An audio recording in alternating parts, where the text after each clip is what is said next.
আমাদের প্রজন্মটা যাওয়ার পরে আমি মান্না সাহেব রিয়াজ ওই গ্রুপটি যাবার পরে যেই রকম হিরোদের তৈরি হওয়া উচিত ছিল ইন্ট্রোসেস আমার দৃষ্টিতে সেই রকম তৈরি হয়নি। সাকিবের সাথে কম্পিট করার জন্য যেরকম তৈরি হওয়া উচিত ছিল সেটা তৈরি হয়নি। তার প্রতিদ্বন্দ্বী ছিল, তারপরে আমি বিশ্বাস করি সে তার প্রতিদ্বন্দ্বী তৈরি হতে দেয়নি। কেন দেয়নি সেটা আপনারা জানেন, আমি বলবো না। ঈদ নিয়ে যদি আপনি স্পেশালি কোনো পরিকল্পনার কথা বলেন তাহলে বলবো যে এটা আমার কোনো স্পেশাল কোনো পরিকল্পনা নেই। মানে সিম্পলি সকালবেলা উঠা, নামাজ পড়তে যাওয়া, আর কম্পালসারি জিনিস সেটা হচ্ছে যে মার কবরে যাওয়া এবং আমার শ্রদ্ধেয় বড় ভাইয়ের সাথে দেখা করা, এটা হলো মাস্ট। ঈদের জন্য আলাদা কোনো কিছু করা এবং আলাদা বলবো না ব্যাপারটাকে। তারপর আমি 12টা-1টার পরে আমার ছাত্রছাত্রীরা আসতে থাকবে, ওদের নিয়েই আমার সারাদিন কাটে। শূন্যতা শব্দটা ব্যবহার করতে চাই না, তবে আমি ব্যবহার করতে চাই আগে যেমন ছোটবেলা থেকে আমার একটা বদ অভ্যাস ছিল যে সকালে একটা ড্রেস পরা, বিকালে একটা পরা, রাতে একটি ড্রেস পরা। এটার মাঝে মাঝে মনে হয় যে এখন তো মনে হয় সেই রকম হয় না, তাও কেনা হয়, কিন্তু ওই ছোটবেলার যেই অনুভূতিটা সেটা বড় হলে আনডাউটলি একই রকম থাকার কথা না। বাট স্টিল দ্যাট আমি বলবো যে ওইটা মিস করে সময় সকালবেলা একরকম ড্রেস পরে খেলাধুলা করা, ওইটা বড় হয়ে যাওয়ার পর আর একটা ড্রেস পরা। ইভেন এটা আমার ব্যাপার ছিল যে জোর করে হলে পরও বাবা মার কাছ থেকে 3টা ড্রেস নেয়া, এটা অনেক দামি হতে হবে। ইট ওয়াজ নট লাইক দ্যাট, ব্যাপারটা সেরকম না, বাট 3টা ড্রেস হতে হবে যেরকমই হোক। এটা মিস করি মাঝে মাঝে। তাছাড়া বলি যে আল্লাহ যেরকম রেখেছেন কোয়াইট গুড। আমি আমাকে কঠিন প্রশ্ন করেন না, আমাকে খুব সহজ সরল প্রশ্ন করেন, আমি সহজ সরলভাবে উত্তর দিতে আমার সুবিধা হবে। কেন আমি যদি এইসব উত্তরগুলো দিতে যাই না, মানে একটু বলবো যে একটু কমপ্লিকেসি দেখা দেবে, বিকজ ইন ট্রু সেন্স ওইরকম আমার ছবি দেখা হয় না। যেহেতু ছবি দেখা হয় না, সো আপনি যে প্রশ্নটি করেছেন যে যেসব ঈদের ছবি আসবে আমি কোনটা দেখবো বা সেই ধরনের মনোবৃত্তি আছে কিনা, না। আমি আমি নর্মালি, আপনারা যেহেতু জানেন যে আমি যেহেতু ফিল্মে হিরো ছিলাম, আমি নিজের ছবি দেখতে যেতাম না। এটাই একটা বাজে অভ্যাস ছিল। আমি বলছি না এটা ভালো অভ্যাস, আনডাউট এটা একটা বাজে অভ্যাস। আমার বাজেটাকে আমিই বলছি। আমি নিজের ছবি দেখতে যেতাম না, আর একজনের ছবি দেখার তো প্রশ্নই আসে না। সেই কিন্তু আবারও কিন্তু ওই জটিল মানে কোশ্চেন করা হচ্ছে। আর জটিল কোশ্চেনগুলো যখন আপনারা করেন না, বিকজ আমি খুব সহজ সরলভাবে উত্তর দেওয়া পছন্দ করি, এটা আপনারা জানেন।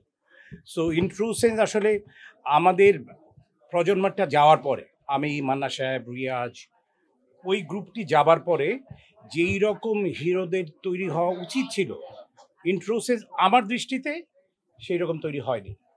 বিকজ আমি যেটা মনে করি সেটা হচ্ছে যে আপনি যদি খালি পোস্টে গোল করেন এটার মধ্যে কোনো কৃতিত্ব নেই, আই ডোন্ট থিঙ্ক সো। আপনি 11 জন প্লেয়ারের সাথে যখন খেলবেন টিমে, অপোজিশনে যদি 11 জন না থাকে, সেখানে আপনি গোল করলে আমার মনে হয় আমি সেটাকে অনেক ভালোভাবে দেখবো না।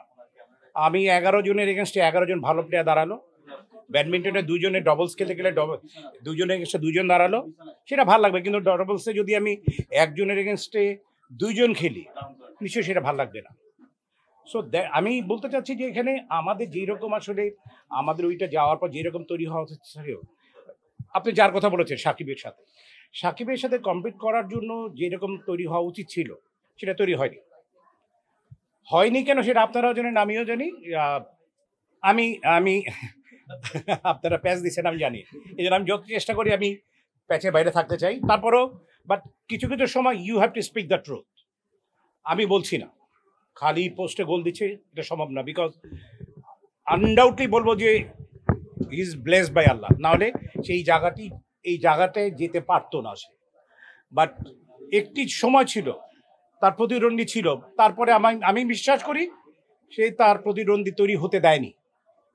কেন দেয়নি সেটা আপনারা জানেন, আমি বলবো না। আপনারাই বলেন আমাকে সাকিবের এগেইনস্টে কোনো প্রতিদ্বন্দ্বী নেই কেন, এই প্রশ্নটা আপনারা নিজেরা কখনো বলেন না কেন? সব সময় আমি বলি প্লিজ, যেহেতু আপনি প্রশ্ন করেছেন, সব সময় আমাদের উপরে কেন ছেড়ে দেন? আমি সবসময় যেটা বলতে চাই সেটি হচ্ছে যে pain is mightier than the sword. এটা আমরা সকলেই জানি। আপনাদের লেখনির উপরে কোনো কিছু হতেই পারে না, আপনারাই তো কখনো কোনো কিছু লেখেন না, শুধু আমাদের উপরে ছেড়ে দেন। আমরা কেমনে একটা কথা বলবো সেটাকে ধরে আরও 10 জনে কেমনে গুতাগুতি করবো, আমরা সেই চিন্তার মধ্যে আমরা থাকি। বাট আমি মনে করি যে কোনো রকম কারো বিরুদ্ধাচরণ না করেও অনেক সুন্দর কিছু লেখা যায়, আরেকজনের ব্যাপারে কথা বলা যায়। সেটার পাশাপাশি কেন তৈরি হয়নি এই ব্যাপারটি যদি আপনারাও কিছু কিছু সময় বিশ্লেষণ করতেন বা আপনারাও এটা নিয়ে যদি অনেক লেখালেখি করতেন, তাহলে এই শূন্যতা তৈরি হতো না। First I am grateful to Allah, then আমার শ্রদ্ধেয় বড় ভাইয়া সৈলানা ভাইয়া, দেন আমার উস্তাদ, অ্যান্ড তারপর আমার যাবতীয় যা কিছু আমার ছেলে ওয়াইফের পর সবই হচ্ছে আমার কারাতে ছাত্রছাত্রীরা। অল আমার সব কিছু হচ্ছে ওরা। আমি কোনো জায়গায় গেলে পর ওরা ছাড়া আমি যাই না, আমি খেতে বসলে ওদের ছাড়া আমি খাই না। আমার একটা জায়গায় আমি গিয়েছিলাম, যে কোনোভাবেই হোক একটা সন্দেশের মতন ভাগে পড়েছিল, আমরা 11 জন ছিলাম আমার ছাত্ররা।